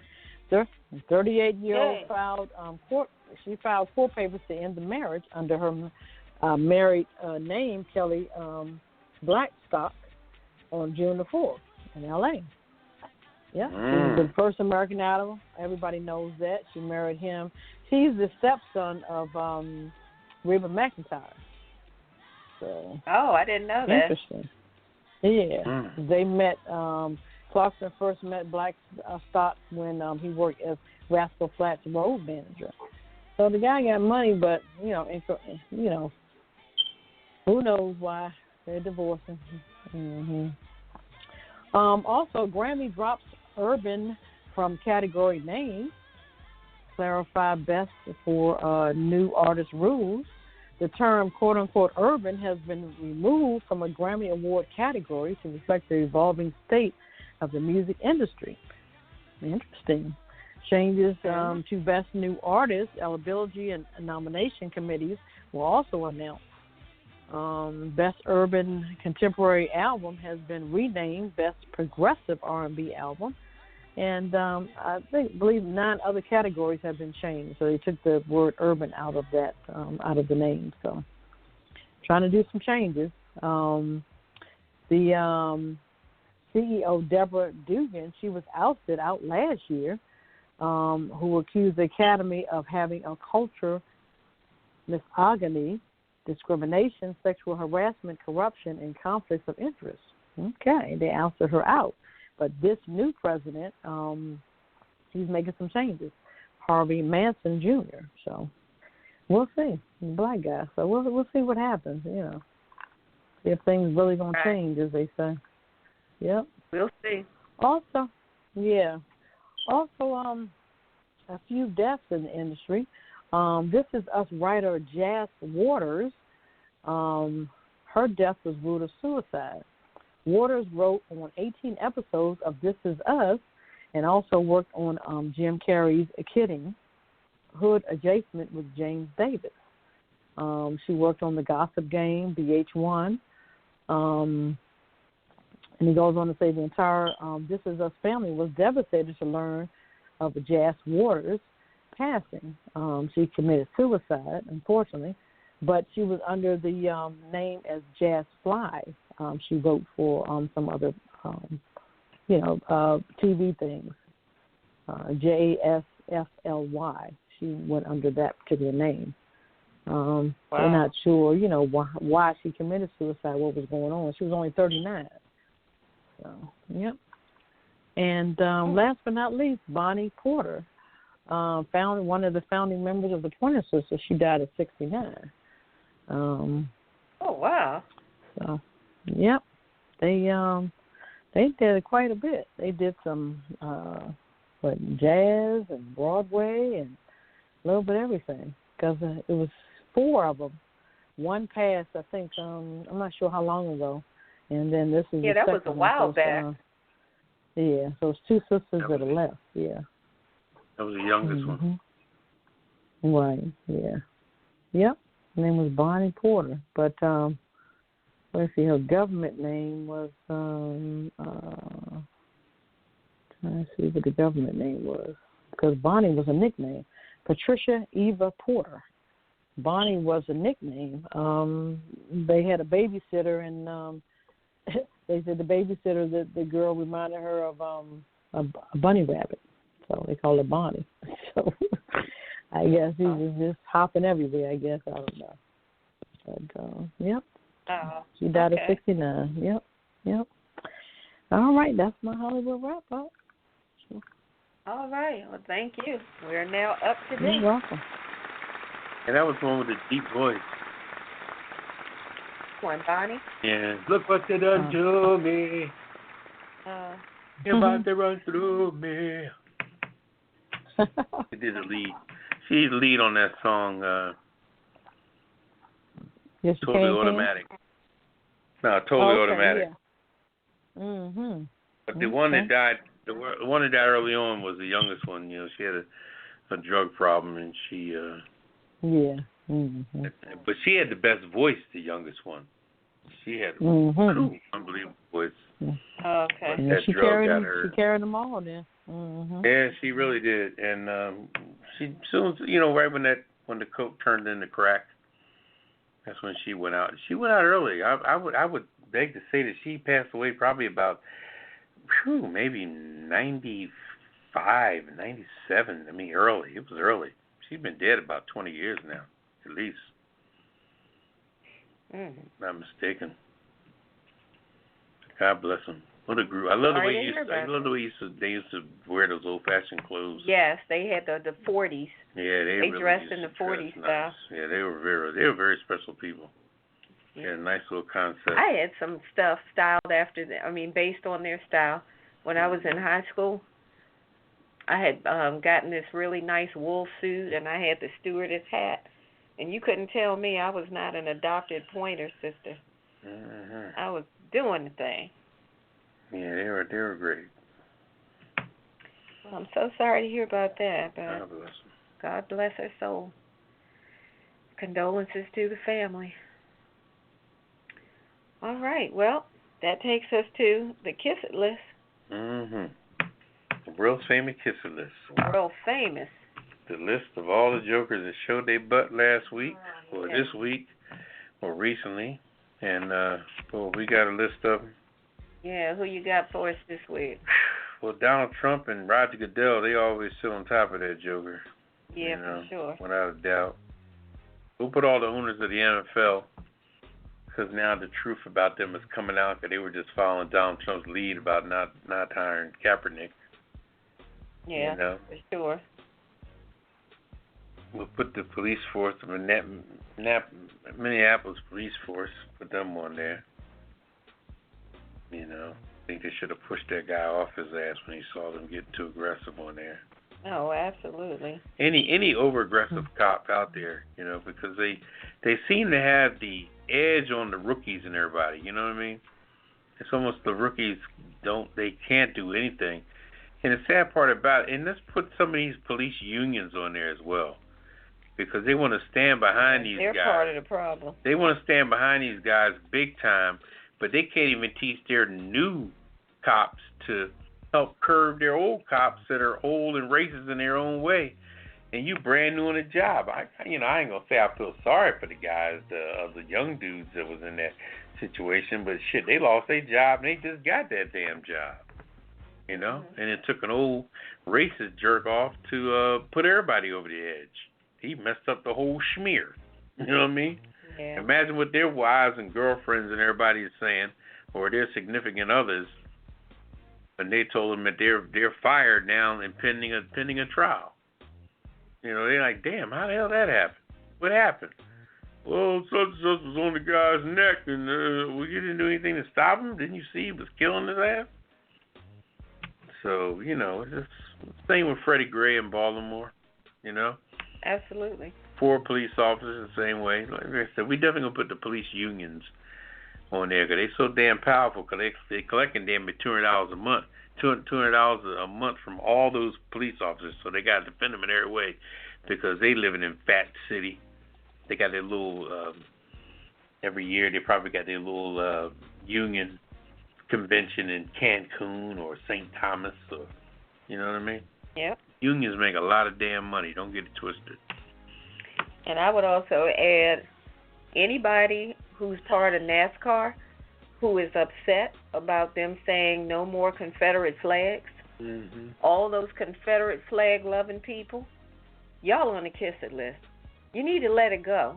And those are Once and for all, I just want to say, for those who still don't seem to get it, the South lost that war. Pretty sure did. So why are you still trying to wave a flag of the loser? The South lost. Put that flag down. Let it go. And because the North knew to put some blue jackets on them slaves.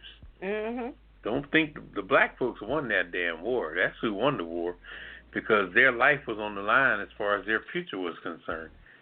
And they just, but then the sad part about it is that the war was mostly fought in the southern areas, so therefore it was like the losers, they kept track of all the names of everybody and tried to, keep them going, and it was the racists one try to hold on. It's a deep situation. It was just ignorance. The way people held on to it was ignorance. Everyone it's over. It was the it's underdog. Been over for a long, long time. Yeah. You need to put those flags away. As far as I'm concerned, you can burn them. But if you don't want to do that, fine. Just put them away. You want to keep them in your own house because that's your thing? Have at it. But all of this flying them, wearing them, and touting them around people and stuff, y'all need to stop that. And for those people who are in defiance and determined to do it, you are now officially on the kiss it list. And also, I want to put Trump on the kiss it list again. For putting that, disclaimer out to tell people if you come to the rally for him, you got to sign that disclaimer notice to say, I will not sue Trump, the campaign, or the venue if I end up with COVID-19 virus. Yeah. What kind of bull crap? And they moved to Jacksonville.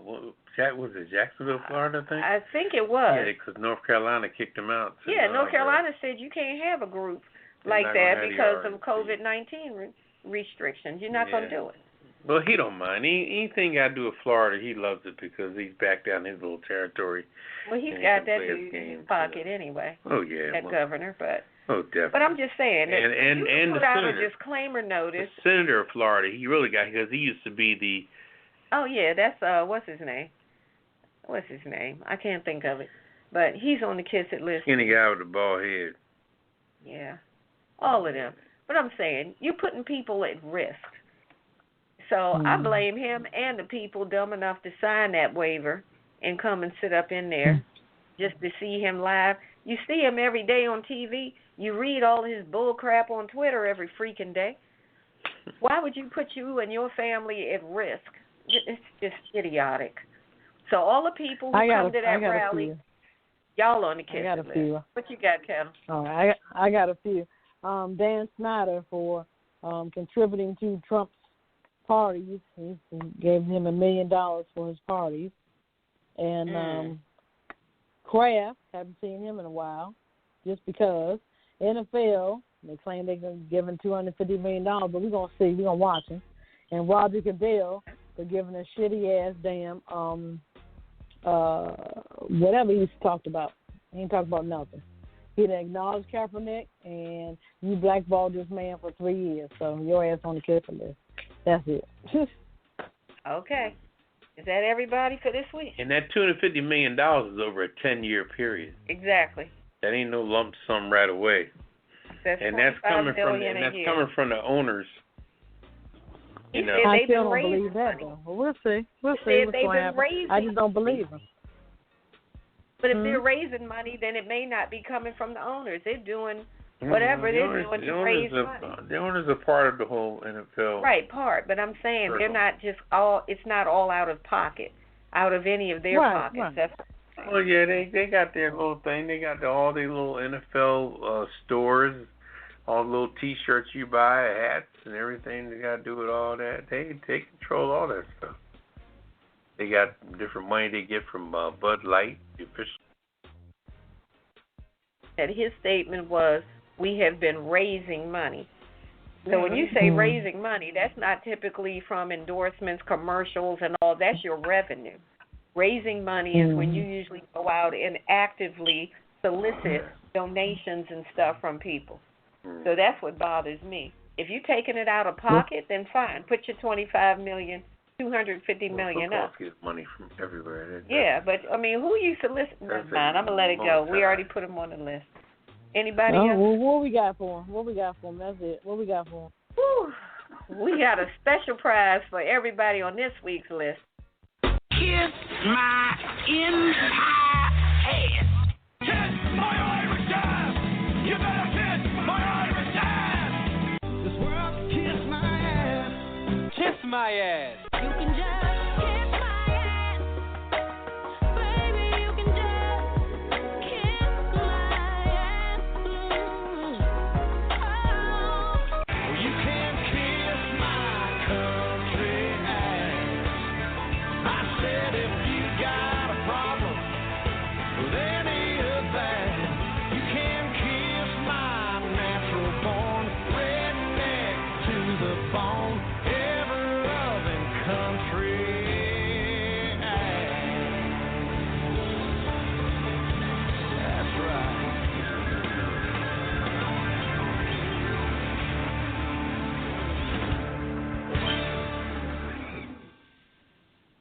All right, welcome back to the Pajama Party. I'm one of your hosts, Poppa DD. I'm here with Ketel. Hello.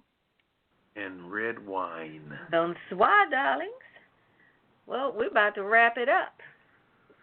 It's been a good night, good show, good topics, good convo. Yeah. Nobody got slapped, so it's a good night. Nobody got murdered.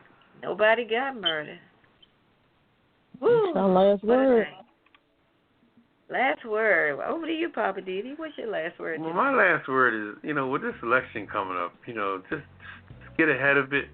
Be just as slick and slimy as they are, you know what I mean? And if you're going against Trump, know that he's going to bring out all the stock, Russians, everybody. And just, forget what your mama taught you, be a dog. Be a dog at it. Get rid of your mannerism and your, take the napkin from around your neck and everything you did when you eating crabs or lobster. Take all that shit off. Let that shit run down your mouth. Get dirty with it because he gonna get dirty. So ain't no time to be some passive ass black person, trying to win this. You gonna win it, you gotta get down and dirty. I goddamn vote. You gotta make sure these polls is open, things are right. Flag it early, see what's going on. Keep your eyes open, man. Each one tell one if something ain't right. We gotta keep our eye on the prize, Make sure all the polling places is right, whether it's at a school or whatever. Everybody just have to be, keep their eyes open, their mind open toward making things right. Cause they're gonna try to, like they did in Georgia. People stand in line in hot weather and everything like that. It's gonna be a mess. It's gonna be a mess. Trump's trying, like Biden said, Trump's gonna try to steal this election. That man don't want to give up that power. You know what I mean? He feel like he's the great white hope, and he don't want to let that go. So, gotta beat his ass. All fuck him, as they say. Anyway. Okay. All right. I'll go next. My last word is to everybody who is out there standing for the cause for Black Lives Matter, which it does, always did, and always will.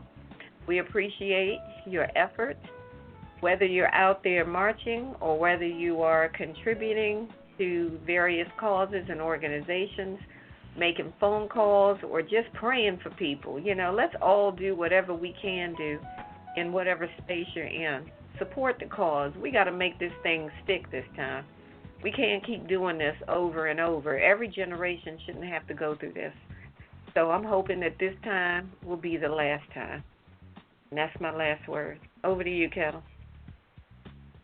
My last word, I just wanted to tie up some loose ends on the Bonnie Pointer. Anita Pointer, she died in 2015. And June Pointer, she died in 2006. Okay, okay. Right, that was the first one. And now Ruth, Etha, and Sadoka, they're the current Pointer sisters. So I guess there's either more sisters or cousins, I'm not sure. But they're just going to continue the legacy, I guess. My last word, just stay true to yourself. You know, if you need to go out there on the front line and protest, go protest. If the power of a pen is better for you, and stay inside and be safe, do that. But we do need to get out here and vote, and vote again. Let's not wait to the last minute. Let's either send our ballot in or go early. They started the primaries, I know in the district, May 22nd to June the 2nd. People waited to the last minute, but you can't. They've been advertising. Go vote. People waited to the last minute. So, you just got to get out there and vote. That's the key thing. So that's my last word. Absolutely. Please make sure everybody's registered and get out there and vote. Mail it in if you haven't missed the mail-in deadline. If you got to stand in line, stand in that line. Do what you got to do. Make it happen. Yeah, I just want to commend the mayor of D.C. for writing that big old Black Lives Matter in the street like that. That was beautiful. Bold move, boy. It was beautiful. That was a bold. That was awesome. Matter of fact, I was down there, Papa, and it was an awesome experience. You just had to be down there. Yeah, it was awesome. Yeah. It was people were leaving and people were coming to the march, and it was very peaceful. Very peaceful. I know people Trump was tripping out over there. Oh, sure. He probably wasn't in there. He was probably down in the damn bunker. His ass was scared. That pissed him off for real. Oh, for sure. But the fence that he put up, I love that the messages people put on that fence. I mean, you saw people you didn't know, Breonna Taylor, just everybody, and people had a voice in that fence. So, it was a lot of creativity. They're taking some of that stuff to the Smithsonian Institute. Yeah, I was just going to say that. And the gentleman's taking it over to the African American Museum. He's taking some stuff over there. Yeah. Brother Lonnie has got that thing on lock. Yeah. There's a lot of yeah. And I had one other shout out. I had one shout out to the folks in Seattle who have taken over that abandoned police station. Y'all stay strong and do your thing. I ain't mad at it. Right. Yeah. Home of Starbucks. It's something. Yeah, it's something going on. They took it over for a reason because maybe it's not enough equality in that state or whatever. We just getting a small glimpse of what's going on. We don't know the whole story. Oh yeah. And believe me, there's a whole story. Mm-hmm. Yeah, who would think too with little sleepy Seattle off the chain like that? It looked like a war zone out there. And it's pissing Trump off to no end. He's been all over Twitter telling them, you need to get a grip on it. Get it under control. If you don't, I will. He's just all kinds of stuff. And they got a young black chief of police, too, female. And the mayor is basically telling him to sit down and shut up. We got this. Leave us alone. He's talking about weak Democrats over there. Got, what do you call them? Terrorists over there taking over this city. Yeah, well, two females running. He's losing his mind. Got a female mayor and a female chief of police. That's all it is. All right, y'all. We got to get on out of here. We're up against the clock. We're going to get on out of here. We'll do it again next Friday night. Shout out to all of our friends, family, listeners. We appreciate you all. Shout out to Philly, Cali, North Carolina, D.C., Maryland, Virginia, the DMV. Who else did we miss? Everybody else in between. We appreciate you. Let's say goodnight. I did want to say one last note. You guys got to go out and get the Upscale magazine. Our hometown Actress Regina Hall, she's on the front cover, and it's a very interesting story. It's Upscale Magazine, Regina Hall, D.C. native. All right, that's it. Okay. All right, y'all heard. Check it out. All right, say good night, Papa. We got to roll. Oh, good night, everybody. Say good night, Ketel. Good night. And good night. Until next Friday, we'll do it again. We're out of here. Initiating shutdown sequence. Is it all over, Rock? I guess so. I bid you farewell, arrivederci, sayonara, and all that sort of cheers. Well, I say when you gotta go, you gotta go. Well, good night. Yabiko. Sana. I regret to announce this is the end. I'm going now. Good night, and good luck. Was it as good for you as it was for me? Now give me a kiss and say good night. Good night. Good night. Thank you. Goodbye now. Goodbye. Goodbye. Thank you. Goodbye. Thank you for attending our show, and good night. Pajama Party,